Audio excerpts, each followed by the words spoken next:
अब हम शिव पुराण के हृदय विद्येश्वर संहिता में प्रवेश करने जा रहे हैं। यह खंड उन गहन रहस्यों को उजागर करेगा जो कलयुग के अंधकार में भी मोक्ष का मार्ग प्रशस्त करते हैं। यह अंश शिव पुराण के विद्येश्वर संहिता नामक खंड का पहला अध्याय है, जो भगवान शिव की महिमा और कलयुग में धर्म और नैतिकता के पतन के बारे में बताता है। यह अध्याय एक महत्वपूर्ण प्रश्न के साथ समाप्त होता है कि ऐसे कठिन समय में मनुष्य कैसे मुक्ति पा सकते हैं। इस अध्याय की शुरुआत भगवान शिव की स्तुति से होती है। उन्हें आदि और अंत से परे हमेशा शुभ और आत्मा के प्रकाशक के रूप में वर्णित किया गया है। उनके 5 मुख हैं और वे खेल खेल में ही संसार की रचना, पालन, संहार, अनुग्रह, कृपा और तिरोभाव, माया जैसे 5 शक्तिशाली कर्म करते हैं। महर्षि व्यास बताते हैं कि एक बार धर्म के महान क्षेत्र प्रयाग में, जहां गंगा और यमुना का संगम होता है और जिसे ब्रह्मलोक का मार्ग भी कहा जाता है, कई तेजस्वी और महान ऋषियों ने एक विशाल यज्ञ का आयोजन किया। इस ज्ञान यज्ञ का समाचार सुनकर पौराणिक कथाओं के महान विद्वान और व्यास जी के शिष्य सूत जी उन ऋषियों के दर्शन के लिए वहां पहुंचे। सभी ऋषियों ने सूत जी का बहुत आदर सत्कार किया। ऋषियों ने सूत जी की बहुत प्रशंसा की। उन्होंने कहा कि सूत जी बहुत भाग्यशाली हैं, क्योंकि उन्होंने स्वयं महर्षि व्यास के मुख से पुराणों का ज्ञान प्राप्त किया है। वे आश्चर्यजनक कथाओं के भंडार हैं और भूत, भविष्य तथा वर्तमान के ज्ञाता हैं। ऋषियों ने कहा कि सूत जी का वहां आना निरर्थक नहीं हो सकता और वे सबके लिए कल्याणकारी हैं। इसके बाद ऋषियों ने सूत जी से एक महत्वपूर्ण प्रश्न पूछा। उन्होंने कहा कि हे उत्तम बुद्धि वाले सूत जी, यदि आप हम पर कृपा करें तो हमें उन अच्छे और बुरे कर्मों के बारे में बताएं जिसे जानने की हमारी इच्छा कभी शांत नहीं होती। उन्होंने घोर कलयुग की भयावह स्थिति का वर्णन किया। उन्होंने बताया कि कलयुग में मनुष्य पुण्य कर्मों से दूर होकर दुराचार में फंस जाएंगे। वे दूसरों की बुराई करेंगे, पराई स्त्रियों में आसक्त होंगे और हिंसा करेंगे। वे मूर्ख, नास्तिक और पशु बुद्धि वाले हो जाएंगे। ऋषियों ने आगे कहा कि कली युग में वेद द्वारा स्थापित वर्ण आश्रम व्यवस्था नष्ट हो जाएगी। हर वर्ण और आश्रम में रहने वाले लोग अपने अपने धर्मों का पालन छोड़ देंगे और विपरीत आचरण करने में सुख पाएंगे। इस सामाजिक वर्ण संकरता से लोगों का पतन होगा, परिवार टूट जाएंगे और समाज बिखर जाएगा। प्राकृतिक आपदाओं से लोगों की मृत्यु होगी और धन का नाश होगा। स्वार्थ और लोभ की प्रवृत्ति बहुत बढ़ जाएगी। ब्राह्मण लोभी हो जाएंगे और वेद बेचकर धन प्राप्त करेंगे। वे मद से मोहित होकर दूसरों को ठगेंगे, पूजा पाठ नहीं करेंगे और ब्रह्म ज्ञान से शून्य होंगे। क्षत्रिय अपने धर्म को त्याग कर कुसंगति में पड़ जाएंगे, पापी और व्यभिचारी हो जाएंगे। वे शौर्य से रहित होकर शूद्रों जैसा व्यवहार करेंगे और काम के अधीन हो जाएंगे। वैश्य धर्म से विमुख होकर संस्कार भ्रष्ट हो जाएंगे। कुमार्गी बनकर केवल धन कमाने में लगे रहेंगे और नाप तौल में बेईमानी करेंगे। शूद्र अपना धर्म कर्म छोड़कर अच्छी वेशभूषा से सुशोभित होकर व्यर्थ घूमेंगे। वे कुटिल और ईर्ष्यालु होकर अपने धर्म के प्रतिकूल हो जाएंगे। कुकर्मी और वाद विवाद करने वाले होंगे। वे स्वयं को कुलीन मानकर सभी धर्मों और वर्णों में विवाह करेंगे। स्त्रियां भी सदाचार से विमुख हो जाएंगी। वे अपने पति का अपमान करेंगी और सास ससुर से लड़ेंगी। वे मलिन भोजन करेंगी और उनका शील स्वभाव बहुत बुरा होगा। यह सब बताते हुए आर्षियों ने सूत जी से अपनी चिंता व्यक्त की। उन्होंने पूछा कि जिनकी बुद्धि नष्ट हो गई है और जिन्होंने अपने धर्म का त्याग कर दिया है, ऐसे लोग लोक परलोक में उत्तम गति कैसे प्राप्त करेंगे। इस चिंता से वे सभी व्याकुल थे। ऋषियों ने कहा कि परोपकार के समान कोई धर्म नहीं है। इस धर्म का पालन करने वाला दूसरों को सुखी करता हुआ स्वयं भी प्रसन्नता अनुभव करता है। यदि यह भावना निष्काम हो तो यह कर्ता का हृदय शुद्ध करते हुए उसे परम गति प्रदान करती है। अतः उन्होंने महामुनि सूत जी से, जो समस्त सिद्धांतों के ज्ञाता हैं, कृपा करके कोई ऐसा उपाय बताने की प्रार्थना की जिससे इन सब के पापों का तत्काल नाश हो जाए। महर्षि व्यास कहते हैं कि उन श्रेष्ठ मुनियों की यह बात सुनकर सूत जी ने मन ही मन परम श्रेष्ठ भगवान शंकर का स्मरण किया। यहीं से विद्येश्वर संहिता का आरंभ होता है, जिसमें सूत जी ऋषियों के प्रश्नों का उत्तर देंगे। सूत जी कहते हैं, हे साधु महात्माओं, आपने बहुत ही अच्छा प्रश्न पूछा है, क्योंकि यह तीनों लोकों का भला करने वाला है। आपके प्रेम भरे आग्रह पर मैं अपने गुरुदेव व्यास जी का स्मरण करके शिव पुराण की उस अमृत कथा का वर्णन कर रहा हूं, जो सभी पापों से मुक्ति दिलाती है। यह शिव पुराण वेदांत का सार है। यह हमें इस लोक और परलोक में परम ज्ञान देता है और दुष्टों का नाश करता है। इसमें भगवान शिव की महान महिमा का वर्णन है और यह धर्म, अर्थ, काम और मोक्ष जीवन के 4 मुख्य लक्ष्य को प्रदान करने वाला है। शिव पुराण का प्रभाव लगातार बढ़ रहा है। कलयुग में जो लोग पापों में लिप्त हैं, वे भी शिव पुराण का अध्ययन करके अच्छी गति प्राप्त कर सकते हैं। इसके प्रकट होने से ही कलयुग की परेशानियां शांत हो जाती हैं। शिव पुराण को वेद के समान ही पवित्र माना जाता है और इसका प्रवचन सबसे पहले स्वयं भगवान शिव ने ही किया था। मूल रूप से भगवान शिव ने 100 करोड़ श्लोकों का एक विशाल पुराण ग्रंथ बनाया था। द्वापर युग में महर्षि द्वैपायन आदि ने इसे 18 भागों में विभाजित किया और 4 लाख श्लोकों में संक्षिप्त किया। इसके बाद व्यास जी ने इसे और संक्षिप्त करके 24,000 श्लोकों में प्रस्तुत किया। पुराणों की क्रम संख्या में शिव पुराण का चौथा स्थान है। यह 7 संहिताओं वाला शिव पुराण वेदों के समान ही प्रामाणिक है और मोक्ष प्रदान करने वाला है। इसकी रचना भगवान शिव ने की है और इसे संक्षिप्त करने का श्रेय व्यास जी को जाता है। यह सभी जीवों का कल्याण करने वाला और सभी पापों का नाश करने वाला है। यह सच्चा ज्ञान देता है और किसी से इसकी तुलना नहीं की जा सकती। इसमें वेदों में बताए गए अद्वैत ज्ञान, मतलब अंततः सब कुछ एक ही परम सत्य है और शुद्ध धर्म का प्रतिपादन है। शिव पुराण श्रेष्ठ मंत्रों का संग्रह है और यह सभी भक्तों के लिए शिव धाम जाने की भगवान शिव के निवास स्थान तक पहुंचने का मार्ग है। जो लोग ईर्ष्या रहित होते हैं, उनके लिए यह सबसे महत्वपूर्ण ज्ञान है। इस अमृतमयी शिव पुराण को आदर से पढ़ने और सुनने वाला व्यक्ति भगवान शिव को अत्यंत प्रिय हो जाता है और परम गति को प्राप्त करता है। सूत जी से शिव पुराण की महिमा सुनकर सभी महान ऋषियों ने उनसे इस पवित्र कथा को सुनाने का निवेदन किया। सूत जी ने कहा कि हे ऋषियों, आप सभी भगवान शिव का स्मरण करें और वेदों के सार से निकली इस अमृत जैसी कथा को सुनें। यह शिव पुराण हमें भक्ति, ज्ञान और वैराग्य के महत्व को समझाता है। सृष्टि की शुरुआत में जब 6 कुलों के महर्षि आपस में बहस करने लगे कि कौन सी चीज सबसे महत्वपूर्ण है, तो उनका यह विवाद बहुत बढ़ गया। अपनी शंका का समाधान पाने के लिए वे सभी सृष्टि के रचयिता अविनाशी ब्रह्मा जी के पास पहुंचे। उन्होंने ब्रह्मा जी से हाथ जोड़कर पूछा, हे प्रभु, आप ही पूरे संसार का पालन पोषण करते हैं। हम जानना चाहते हैं कि सभी तत्वों से परे वह परम पुरुष कौन है। ब्रह्मा जी ने उत्तर दिया कि ब्रह्मा, विष्णु, रुद्र यानी कि शिव और इंद्र सहित यह पूरा संसार सभी प्राणियों और इंद्रियों के साथ पहले ही प्रकट हो चुका है। वास्तव में महादेव शिव ही सब कुछ जानने वाले और पूर्ण हैं। उन्हें केवल भक्ति से ही प्राप्त किया जा सकता है। किसी और तरीके से उनके दर्शन संभव नहीं है। भगवान शिव के प्रति सच्ची और अटूट भक्ति ही मनुष्य को संसार के बंधनों से मुक्ति दिलाती है। इस भक्ति से ही देवताओं को उनकी कृपा मिलती है। ब्रह्मा जी ने आगे कहा कि जैसे एक बीज से अंकुर निकलता है और अंकुर से फिर बीज बनता है, वैसे ही भगवान शंकर की कृपा से हमें ज्ञान का मूल तत्व मिलता है कि हमारा लक्ष्य क्या है और उसे पाने का तरीका क्या है। हमारा लक्ष्य भगवान शिव के चरणों तक पहुंचना है और उनकी सेवा करना ही उस लक्ष्य को पाने का साधन है। जो लोग बिना किसी फल की इच्छा रखे उनकी भक्ति में लीन रहते हैं, वही सच्चे साधक हैं। अपने सभी कर्मों का फल भगवान शिव को अर्पित करना ही परमेश्वर को प्राप्त करने का उपाय है और मोक्ष का एकमात्र रास्ता भी यही है।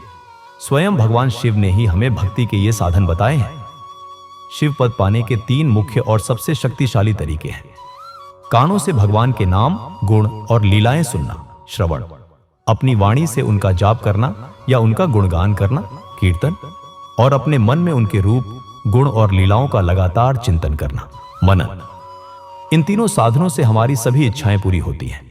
जिस चीज को हम अपनी आंखों से सीधे देख सकते हैं, उसकी ओर हमारा आकर्षण स्वाभाविक होता है। लेकिन जिस चीज को हम सीधे नहीं देख सकते, उसे केवल सुनकर और समझकर ही प्राप्त करने की कोशिश की जाती है। इसलिए श्रवण पहला और सबसे महत्वपूर्ण साधन है। सुनने के माध्यम से जब कोई गुरु के मुख से ज्ञान प्राप्त करता है, तो एक बुद्धिमान व्यक्ति कीर्तन और मनन की शक्ति और सिद्धि प्राप्त करने का प्रयास करता है। मनन के बाद इस साधन का लगातार अभ्यास करते रहने से धीरे धीरे भगवान शिव के साथ हमारा गहरा संबंध बनता है और हमें अलौकिक आनंद की प्राप्ति होती है। भगवान शिव की पूजा करना, उनके नामों का जाप करना और उनके रूप, गुण व लीलाओं का हृदय में लगातार चिंतन करना ही मनन कहलाता है। भगवान शिव की कृपा से मिलने वाले इस मनन को ही सबसे प्रमुख साधन माना गया है। यह अध्याय 4 सनत कुमार और व्यास जी के बीच हुए महत्वपूर्ण संवाद को प्रस्तुत करता है। सूत जी कहते हैं, हे ज्ञानी मुनियों, भक्ति के इन महान साधनों की महिमा को समझाने के लिए मैं अब आपको एक बहुत पुरानी और महत्वपूर्ण घटना का वर्णन सुनाऊंगा। कृपया इसे पूरे ध्यान से सुनें। बहुत समय पहले की बात है। मेरे स्वयं के गुरुदेव महर्षि व्यास देव जी, जो पराशर मुनि के तेजस्वी पुत्र थे, सरस्वती नदी के पावन तट पर गहन तपस्या में लीन थे। उनकी एकाग्रता इतनी गहरी थी कि वे अपने आसपास की सुध बुध भूल चुके थे। तभी एक दिन सूर्य के समान चमकते हुए एक दिव्य विमान में सवार होकर परम ज्ञानी भगवान सनत कुमार वहां आ पहुंचे। जब मेरे गुरु व्यास देव जी अपनी तपस्या से जागे तो उन्होंने अपने सामने दिव्य सनत कुमार जी को देखा। बिना एक पल की देरी किए वे तुरंत बड़ी तेजी से उठे, विनम्रता पूर्वक सनत कुमार जी के चरणों का स्पर्श किया, उन्हें आदर पूर्वक अर्घ्य अर्पित किया और एक उचित सम्मानित आसन पर विराजमान किया। सनत कुमार जी व्यास जी की भक्ति और आदर से बहुत प्रसन्न हुए। उन्होंने अपनी गंभीर और मधुर वाणी में व्यास जी से कहा, हे मुनि, आप हमेशा सत्य का चिंतन करें। यही सत्य तत्व का निरंतर मनन और चिंतन ही हमें जीवन में श्रेष्ठता और कल्याण की ओर ले जाता है। यही सच्चा मार्ग है जो हमारे लिए भलाई के द्वार खोलता है। जब यह सत्य हमारे जीवन में गहराई से उतर जाता है तो हमारा पूरा अस्तित्व ही सुंदर और सार्थक हो जाता है। यहां सत्य का अर्थ है वह जो सदा विद्यमान रहता है, जो कभी बदलता नहीं, जिस पर समय का कोई प्रभाव नहीं पड़ता और जो हमेशा एक समान रहता है। सनत कुमार जी ने महर्षि व्यास को इस गूढ़ रहस्य को और अधिक स्पष्ट करते हुए समझाया। महर्षि, जिस सत्य पदार्थ की मैं बात कर रहा हूं वह और कोई नहीं बल्कि स्वयं भगवान शिव ही हैं। और यदि आप भगवान शंकर को प्राप्त करना चाहते हैं तो उन्हें पाने के सबसे उत्तम और सर्वश्रेष्ठ साधन उनके श्रवण, उनकी कथाएं सुनना, कीर्तन, उनके नामों का जाप करना या गुणगान करना और मनन, उनका निरंतर चिंतन करना ही है। सनत कुमार जी ने अपनी स्वयं की कहानी सुनाते हुए कहा, एक समय था जब मैं भी दूसरे अनेक प्रकार के साधनों के भ्रम में भटक रहा था। मैं मोक्ष के लिए अलग अलग रास्ते तलाश रहा था। इसी खोज में मैं तपस्या करने के लिए मंदराचल पर्वत पर जा पहुंचा। वहां कुछ समय बिताने के बाद स्वयं परमपिता महेश्वर शिव की आज्ञा से सबके साक्षी और भगवान शिव के प्रमुख गणों में से एक नंदिकेश्वर वहां आए। उन्होंने मुझसे बड़े स्नेह और प्रेम से मुक्ति का सच्चा साधन बताते हुए कहा, हे सनत कुमार, भगवान शंकर का श्रवण, कीर्तन और मनन ही मोक्ष का मूल स्रोत है, यानी यही वह रास्ता है जहां से मुक्ति की धारा बहती है। यह बात मुझे स्वयं भगवान शिव ने बताई है। इसलिए हे सनत कुमार, तुम भी इन्हीं 3 साधनों का दृढ़ता से अभ्यास करो। सनत कुमार जी ने महर्षि व्यास से यह सब कहने के बाद अपने शिष्यों और अनुयायियों के साथ ब्रह्मालोक के लिए प्रस्थान किया। सूत जी ने कहा, इस प्रकार मैंने आपको इस परम उत्तम और महत्वपूर्ण कहानी का संक्षेप में वर्णन किया है। सूत जी की बात सुनकर ऋषियों ने एक महत्वपूर्ण प्रश्न पूछा। सूत जी, आपने हमें बताया कि श्रवण, कीर्तन और मनन ही मुक्ति का उपाय है, किंतु जो मनुष्य इन तीनों साधनों को करने में असमर्थ हो, यानी जिनके पास ये साधन करने का सामर्थ्य, समय या अवसर न हो, वह मनुष्य कैसे मुक्ति प्राप्त कर सकता है? ऐसा कौन सा कर्म है जिसके द्वारा बिना बहुत अधिक प्रयास के भी मोक्ष मिल सकता है? अध्याय 5 बताता है कि कैसे भगवान शिव की पूजा उनके निराकार शिवलिंग और साकार मूर्ति दोनों रूपों में की जाती है और क्यों यह भक्ति के प्रमुख साधन है। सूत जी आगे कहते हैं, हे शौनक जी, भगवान की कथाओं को सुनना, उनके नामों का जाप करना और उनका ध्यान करना, ये सभी साधन हर किसी के लिए हमेशा आसान नहीं होते। इन साधनों को सही तरीके से करने के लिए एक योग्य गुरु और आचार्य की आवश्यकता होती है। सूत जी समझाते हैं कि गुरु के मुख से सुनी गई वाणी हमारे मन की सभी शंकाओं को जलाकर राख कर देती है। जब हम गुरु से शिव के वास्तविक स्वरूप और तत्वों के बारे में सुनते हैं, तभी हमें उनके गुणों का बखान करने में आनंद मिलता है और तभी भक्त सच्चे मन से कीर्तन कर पाता है। लेकिन अगर किसी के लिए ऐसा कर पाना संभव ना हो, यानी अगर कोई व्यक्ति श्रवण, कीर्तन और मनन को ठीक से नहीं कर पा रहा हो, तो मोक्ष की इच्छा रखने वाले व्यक्ति को क्या करना चाहिए? सूत जी बताते हैं कि ऐसे व्यक्ति को भगवान शंकर के शिवलिंग या उनकी मूर्ति की स्थापना करनी चाहिए और रोज श्रद्धा पूर्वक उनकी पूजा करनी चाहिए। इस तरीके को अपनाकर भी कोई भी व्यक्ति संसार रूपी सागर को आसानी से पार कर सकता है। सूत जी कहते हैं कि ऐसी पूजा भक्तिपूर्वक और आसानी से की जा सकती है। व्यक्ति को अपनी शक्ति और सामर्थ्य के अनुसार धन खर्च करके शिवलिंग या शिव मूर्ति की स्थापना करनी चाहिए और पूरे भक्ति भाव से उसकी पूजा करनी चाहिए। इस पूजा में मंडप, गोपुर, मंदिर का प्रवेश द्वार, पवित्र स्थान, साधुओं का आश्रम और क्षेत्र की स्थापना करके उत्सव का आयोजन करना चाहिए। भगवान को पुष्प, धूप, वस्त्र, सुगंध, दीप और पुआ तथा तरह तरह के भोजन भोग के रूप में अर्पित करने चाहिए। सूत जी बताते हैं कि भगवान शिव ब्रह्म रूप हैं। वे निष्कलम भी हैं और सकलम भी हैं। निष्कलम स्वरूप वह है जहां शिव अनंत और गुणों से परे है, जबकि सकलम स्वरूप वह है जहां वे मूर्तियों या रूपों में प्रकट होते हैं। मनुष्य इन दोनों ही स्वरूपों की पूजा करते हैं। भगवान शंकर को ही ब्रह्म पदवी भी प्राप्त है, यानी उन्हें परम ब्रह्म माना जाता है। कलापूर्ण भगवान शिव की मूर्ति पूजा भी मनुष्य करते हैं और वेदों ने भी इस प्रकार की पूजा की अनुमति दी है। इसके बाद सनत कुमार जी ने नंदिकेश्वर से पूछा, हे नंदिकेश्वर, पुराने समय में जो लिंग और मूर्ति की उत्पत्ति हुई, कृपया उसके संबंध में हमें विस्तार से बताइए। नंदिकेश्वर ने इस रहस्य को समझाते हुए बताया, हे मुनीश्वर, बहुत प्राचीन काल में एक बार ब्रह्मा और विष्णु के बीच अपनी श्रेष्ठता को लेकर युद्ध छिड़ गया। उनके इस भयंकर युद्ध के बीच स्वयं शिवजी एक विशाल स्तंभ के रूप में प्रकट हो गए। इस प्रकार उन्होंने पृथ्वी लोक का संरक्षण किया और उस युद्ध को रोका। नंदिकेश्वर आगे कहते हैं, उसी दिन से महादेव जी का लिंग रूप में पूजन और साथ ही उनकी मूर्ति के रूप में पूजन भी पूरे जगत में प्रचलित हो गया। अन्य देवताओं की पूजा केवल साकार मूर्ति के रूप में होने लगी और वे मूर्तियां इच्छित परिणाम प्रदान करने वाली थी। लेकिन भगवान शिव के लिए लिंग और मूर्ति दोनों ही रूप पूजनीय माने जाते हैं। यह उनकी अनुपम महिमा को दर्शाता है कि वे निराकार और साकार दोनों रूपों में पूजे जाते हैं और भक्तों को कल्याण प्रदान करते हैं। नंदिकेश्वर अपनी कथा आगे बढ़ाते हुए कहते हैं, हे मुनीश्वर, बहुत पहले की बात है।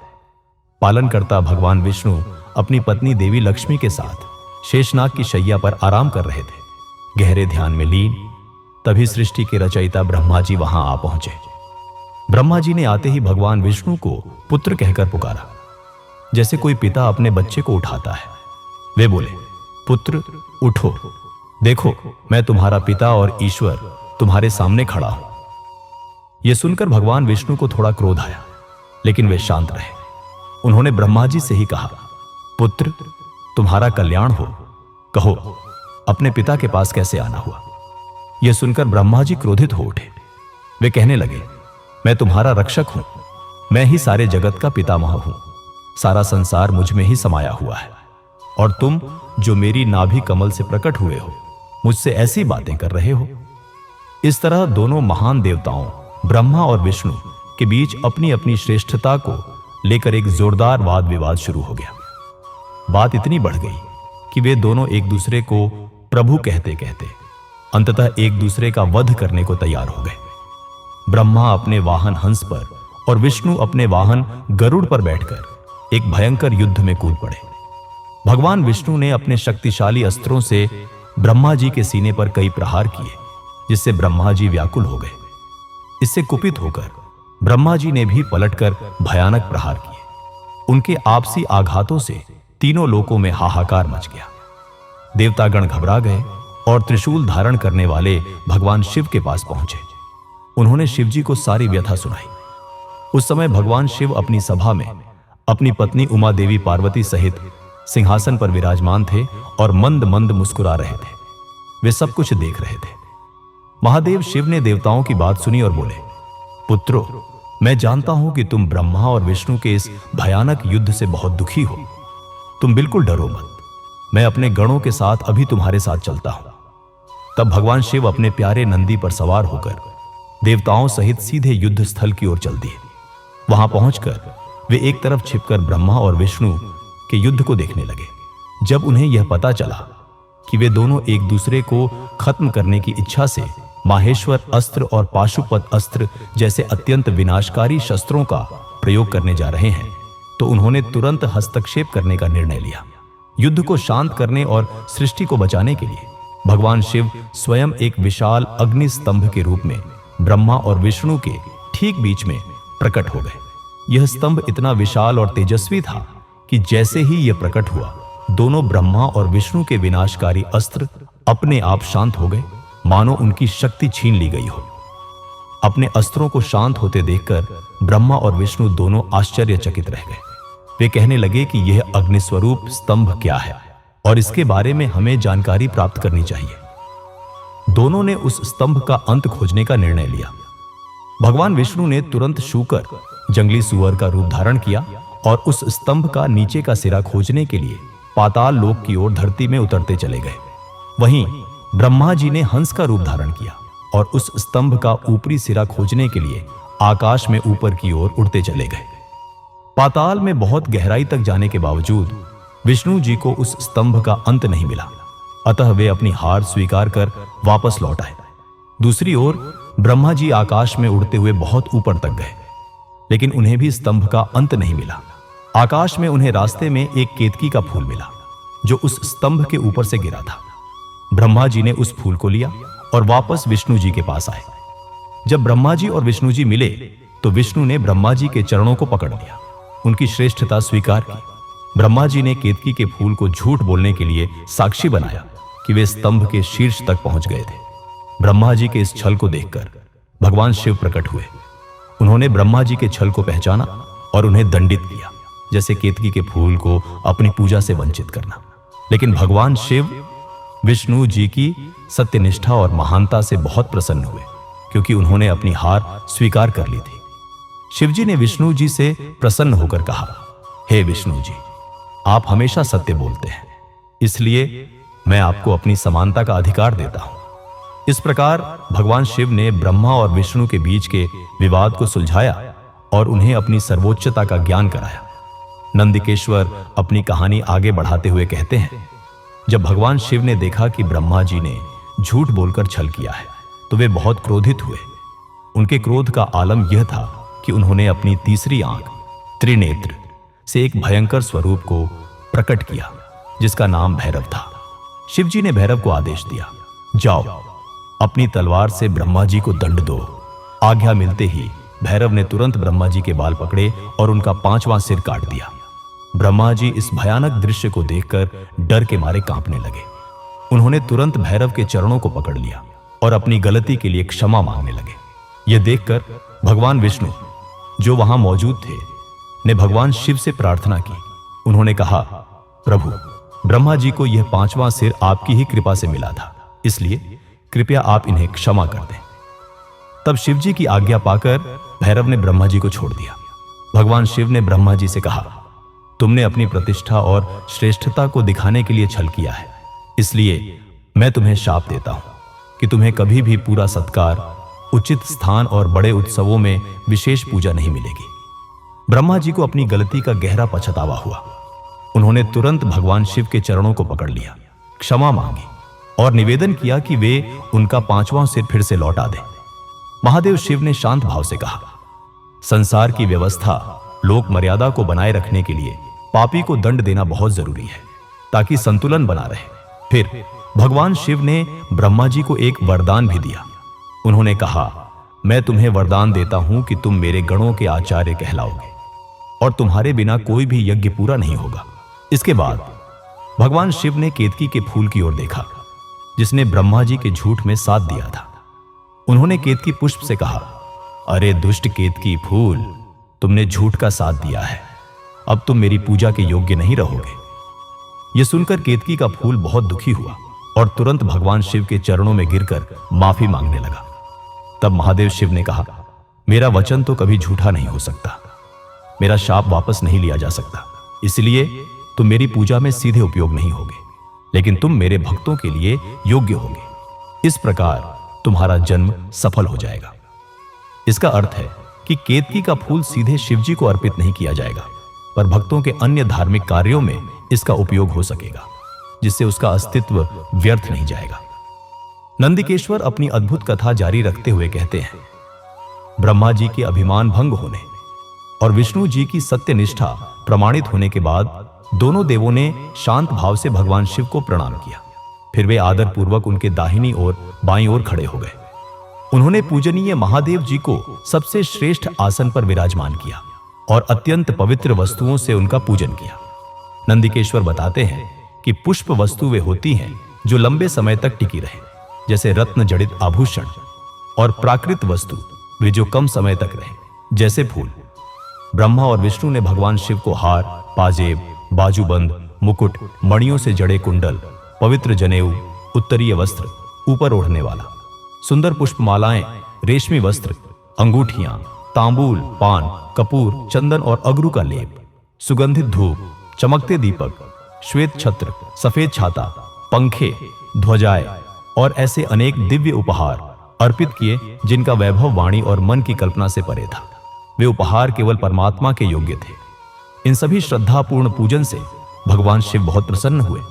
उन्होंने मुस्कुराते हुए ब्रह्मा और विष्णु दोनों से कहा, पुत्रों, आज तुमने जिस भक्ति और आदर से मेरी पूजा की है, उससे मैं अत्यंत प्रसन्न हूं। इसी कारण आज का यह दिन परम पवित्र और बहुत महान होगा। भगवान शिव ने आगे घोषित किया, यह तिथि शिवरात्रि के नाम से प्रसिद्ध होगी और मुझे यह सबसे अधिक प्रिय होगी। जो मनुष्य इस दिन दिन रात निराहार बिना भोजन किए रहकर अपनी शक्ति के अनुसार पूरे निश्चल भाव से मेरे निराकार लिंग रूप की या मेरे साकार मूर्ति रूप की उचित पूजा करेगा, वह मेरा सबसे प्रिय भक्त होगा। शिवजी ने आगे कहा, जो फल पूरे साल लगातार मेरी पूजा करने से मिलता है, वह फल मनुष्य शिवरात्रि को मेरा पूजन करके तुरंत प्राप्त कर लेता है। जैसे पूर्णिमा का चांद समुद्र में ज्वार लाता है और उसे बढ़ा देता है, उसी प्रकार शिवरात्रि की यह पवित्र तिथि मेरे धर्म की वृद्धि का समय है। इस शुभ दिन पर मेरी स्थापना का मंगलमय उत्सव जरूर होना चाहिए। भगवान शिव ने अपनी उत्पत्ति का रहस्य बताया। मैं मार्गशीर्ष मास अगहन में आर्द्रा नक्षत्र से युक्त पूर्णमासी या प्रतिपदा, चंद्रमा की पहली तिथि को ज्योतिर्मय स्तंभ, प्रकाश के खंभे के रूप में प्रकट हुआ था। इस दिन जो भी मनुष्य देवी पार्वती सहित मेरे दर्शन करता है या मेरी मूर्ति या लिंग की शोभा यात्रा निकालता है, वह मुझे कार्तिकेय, मेरे अपने पुत्र से भी अधिक प्रिय है। इस शुभ दिन पर केवल मेरे दर्शन मात्र से ही पूरा फल प्राप्त हो जाता है, और यदि दर्शन के साथ मेरा पूजन भी किया जाए तो इतना अधिक फल मिलता है कि उसे शब्दों में बयान नहीं किया जा सकता। शिवजी ने अपने प्रकट होने के महत्व को समझाया। लिंग रूप में प्रकट होकर मैं इतना विशाल हो गया था, इसलिए मेरे इस लिंग के कारण यह धरती लिंग स्थान के नाम से प्रसिद्ध हुई, ताकि जगत के सभी लोग इसका दर्शन और पूजन कर सके। यह आदि और अंत रहित ज्योति स्तंभ, ज्योतिर्मय लिंग स्वयं को अत्यंत छोटा कर लेगा, जो शिवलिंग के रूप में पूजित होता है। यह शिवलिंग सभी प्रकार के भोग, सांसारिक सुख प्रदान करने वाला है और भोग तथा मोक्ष परम मुक्ति का एकमात्र साधन है।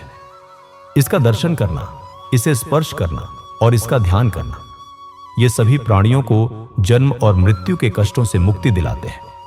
भगवान शिव ने आगे कहा, मेरे शिवलिंग के यहां प्रकट होने के कारण यह स्थान अरुणाचल नाम से प्रसिद्ध होगा और यहां बड़े बड़े तीर्थ स्थान प्रकट होंगे। इस पवित्र स्थान पर रहने या मरने से जीवों को सीधे मोक्ष प्राप्त होगा।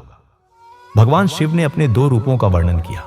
मेरे दो मुख्य रूप हैं, साकार मूर्तिमान और निराकार रूप रहित। पहले मैं स्तंभ रूप में प्रकट हुआ था और फिर अपने साक्षात प्रत्यक्ष रूप में। मेरा ब्रह्म भाव मेरा निराकार रूप है, जिसमें मैं असीम और गुणों से परे हूं। वहीं मेरा महेश्वर भाव मेरा साक्षात प्रकट रूप है, जिसमें मैं विभिन्न लीलाएं करता हूं। ये दोनों ही मेरे सिद्ध रूप हैं। मैं ही परब्रह्म परमात्मा हूं। जीवों पर कृपा करना मेरा मुख्य कार्य है। उन्होंने अपने कार्यों को समझाया। मैं जगत की वृद्धि करने वाला होने के कारण ब्रह्म कहलाता हूं। मैं हर जगह स्थित हूं, इसलिए मैं ही सबकी आत्मा हूं। सृष्टि के निर्माण से लेकर जीवों पर कृपा करने तक जगत संबंधी जो 5 मुख्य कार्य हैं, सृष्टि, स्थिति, संहार, तिरोभाव और अनुग्रह, वे सदा मेरे ही हैं। शिवजी ने अपनी लिंग पूजा का रहस्य खोला। मेरी ब्रह्म रूपता, निराकार परम सत्ता होने का भाव का बोध कराने के लिए सबसे पहले लिंग प्रकट हुआ था। फिर जब मेरी सर्वोच्च सत्ता अज्ञात थी, तब मैंने अपने जगदीश्वर, समस्त जगत के ईश्वर रूप में प्रकट होकर स्वयं का साक्षात्कार कराया। मेरा सकल साकार रूप मेरे ईश्वरत्व और मेरी शक्तियों को दर्शाता है, जबकि मेरा निष्कलम निराकार रूप मेरे ब्रह्म स्वरूप को समझाता है। अंतिम वचन के रूप में शिवजी ने कहा, मेरा लिंग मेरा वास्तविक स्वरूप है और मेरे लिंग की पूजा मुझे प्राप्त करने का सबसे सीधा मार्ग है। जो उपासक मेरे लिंग की स्थापना करके मेरी पूजा करता है, उसे मेरी ही समानता प्राप्त होती है। वह मेरे साथ एक होने का अनुभव करता हुआ संसार सागर से मुक्त हो जाता है। वह जीते जी परम आनंद का अनुभव करता है और शरीर त्यागने के बाद शिवलोक को प्राप्त होता है, अर्थात मेरा ही स्वरूप हो जाता है। अंत में शिवजी ने मूर्ति पूजा का महत्व भी बताया। मूर्ति की स्थापना लिंग की अपेक्षा थोड़ी गौण, कम महत्वपूर्ण है, लेकिन यह उन भक्तों के लिए है जो शिव के गहन तत्व को समझने या उसका निरंतर चिंतन करने में सक्षम नहीं है। उनके लिए मूर्ति पूजा एक सरल और सुलभ मार्ग है। ब्रह्मा और विष्णु भगवान शिव के भव्य प्रकट होने और उनके द्वारा दिए गए ज्ञान से विनम्र होकर उनसे एक और प्रश्न पूछते हैं। वे कहते हैं, प्रभु, आपने अपने 5 महान कार्यों का उल्लेख किया, सृष्टि, पालन, संहार, तिरोभाव और अनुग्रह। कृपया हमें इन कार्यों के असली स्वरूप के बारे में और विस्तार से बताइए। मेरे इन कर्तव्यों को समझना वाकई बहुत गहरा और रहस्यमय है, फिर भी मैं अपनी कृपा से तुम्हें समझाता हूं। उन्होंने कहा, मेरे 5 मुख्य कार्य कृत्य हैं जो हमेशा से सिद्ध हैं। 1. सृष्टि, क्रिएशन, संसार की रचना का आरंभ करना ही सृष्टि कहलाता है। 2.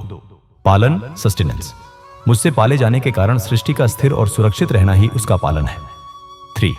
संहार, डिसोल्यूशन, जब सब कुछ नष्ट हो जाता है वही संहार है। 4. तिरोभाव, कंसीलमेंट, ऑब्स्क्यूरेशन, जीवों के प्राणों का शरीर से निकल जाना या माया के कारण सत्य का छिप जाना तिरोभाव कहलाता है। 5.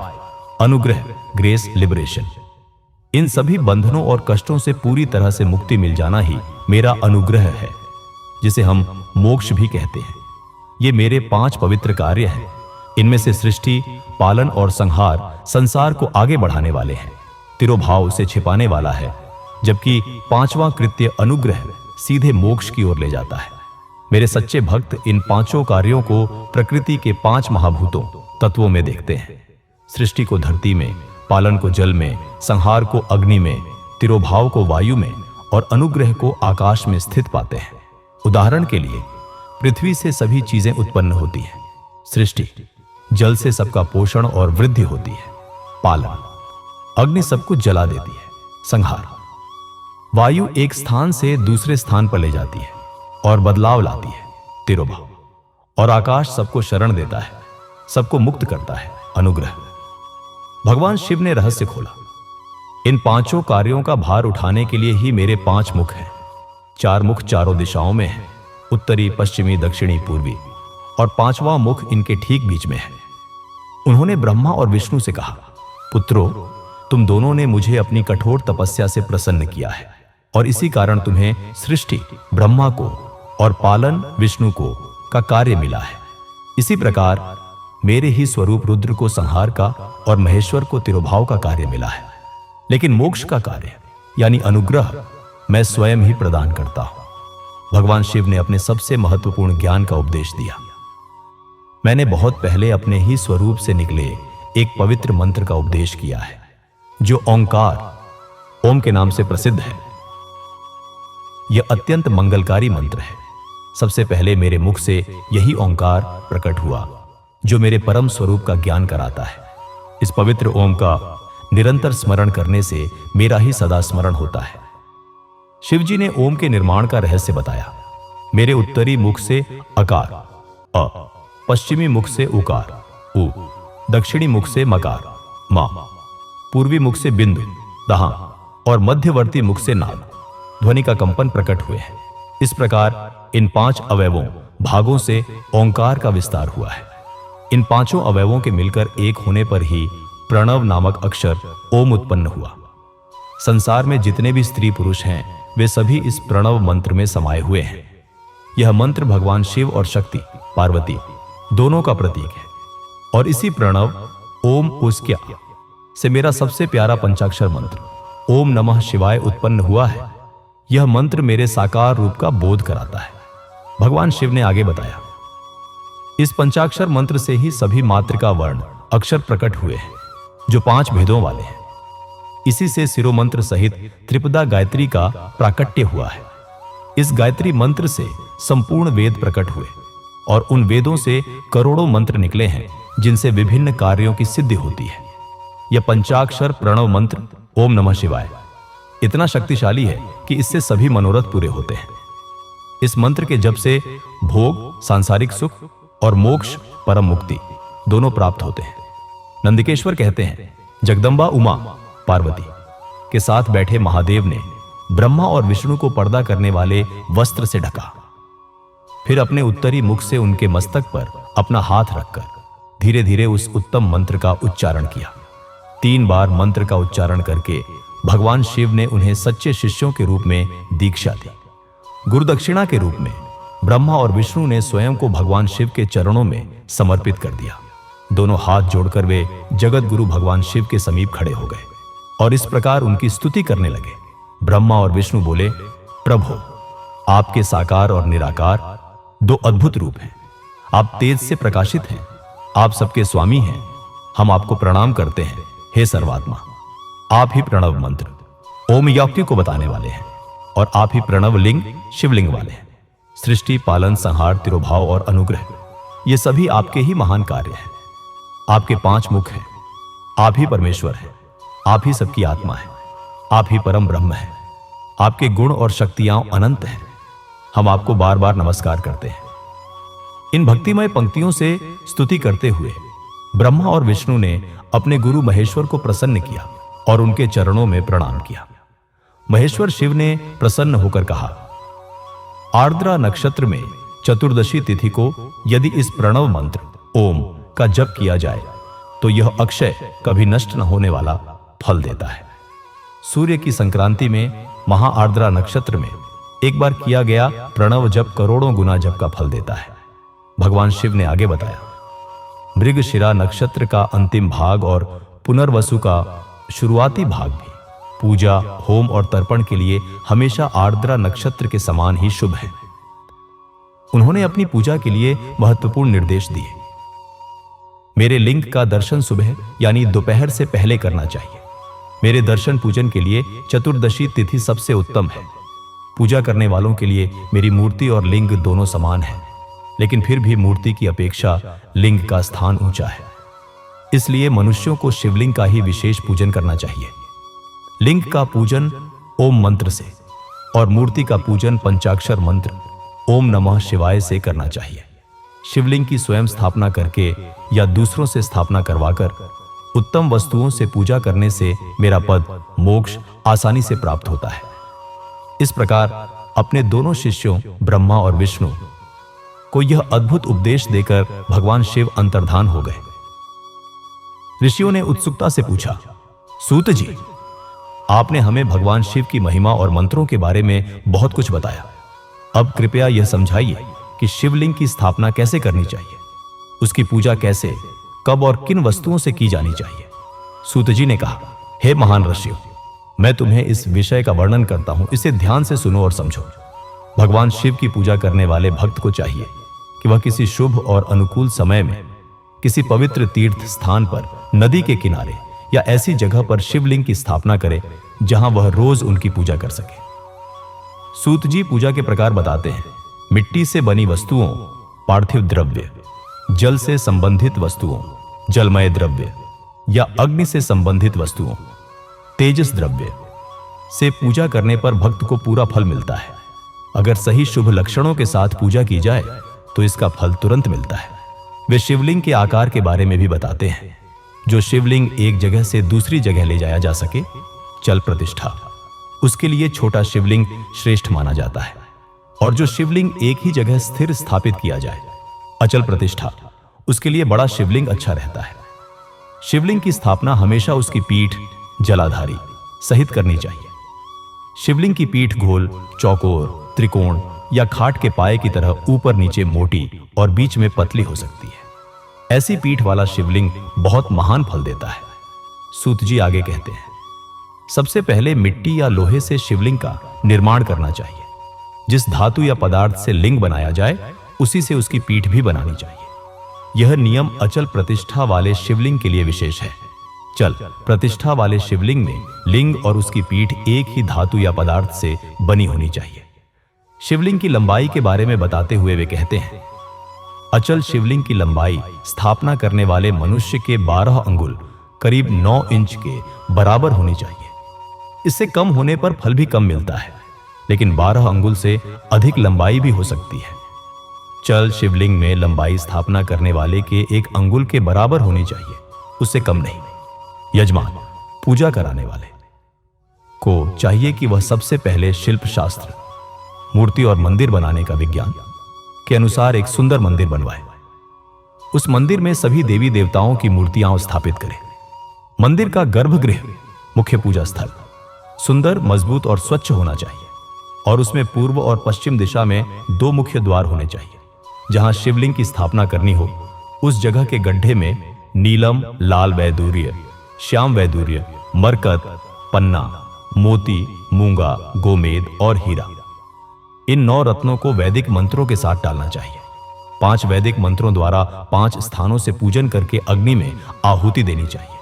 फिर अपने परिवार सहित भगवान शिव की पूजा करनी चाहिए और आचार्य गुरु को धन से तथा अपने भाई बंधुओं को उनकी मनचाही वस्तु से संतुष्ट करना चाहिए। याचकों, मांगने वालों को सोना, घर, भूमि और गायें दान करनी चाहिए। सूत जी कहते हैं, स्थावर, स्थिर जैसे पेड़ और जंगम, चलने वाले जैसे जानवर, सभी जीवों को यत्नपूर्वक संतुष्ट करके एक गड्ढे में सोना और 9 प्रकार के रत्न भरकर वैदिक मंत्रों का उच्चारण करते हुए परम कल्याणकारी महादेव जी का ध्यान करना चाहिए।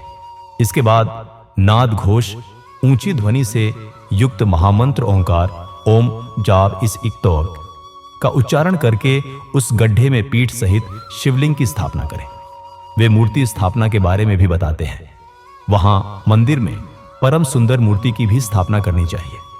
मूर्ति की प्रतिष्ठा भी उसी विधि से करनी चाहिए जिस प्रकार शिवलिंग के लिए भूमि संस्कार, भूमि शुद्धिकरण किया गया था। मूर्ति की स्थापना या प्रतिष्ठा पंचाक्षर मंत्र ओम नमः शिवाय से करनी चाहिए। मूर्ति को बाहर से भी खरीदा जा सकता है, लेकिन वह ऐसी हो जिसकी पूजा पहले साधु पुरुषों ने की हो। सूत जी निष्कर्ष निकालते हैं, इस प्रकार शिवलिंग और मूर्ति द्वारा की गई महादेव जी की पूजा शिवपद मोक्ष प्रदान करने वाली है। वे जीवों को भी लिंग का रूप मानते हैं। स्थावर, पेड़ पौधे और जंगम, कीड़े मकोड़े आदि के आधार पर लिंग भी 2 तरह के हो गए हैं। वृक्ष, लता आदि को स्थावर लिंग कहते हैं और कृमि, कीट आदि को जंगम लिंग कहते हैं।